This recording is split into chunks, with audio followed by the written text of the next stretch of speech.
हरीश राव के काफिले पर कांग्रेसी कारकुनों का हमला। संगबारी के बायस कार को नुकसान। एक बीआरएस कारकुन के पैर में फ्रैक्चर।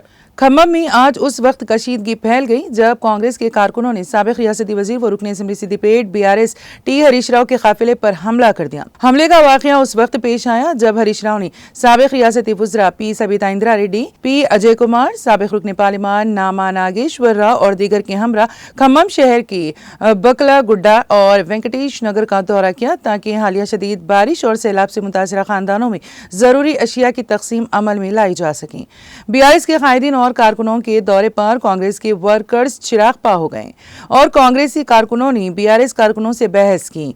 इस दौरान कांग्रेसी कारकुनों ने बीआरएस कारकुनों पर हमला कर दिया और फिर दोनों ही ग्रुप में हाथापाई हुई। कांग्रेसी कारकुनों ने इस कार पर भी संगबारी की जिसमें हरीश राव और दीगर सवार थे। संगबारी के बायस कार के शीशों को नुकसान पहुंचा जबकि एक बीआरएस कारकुन संतोष रेड्डी के पैर में फ्रैक्चर आया।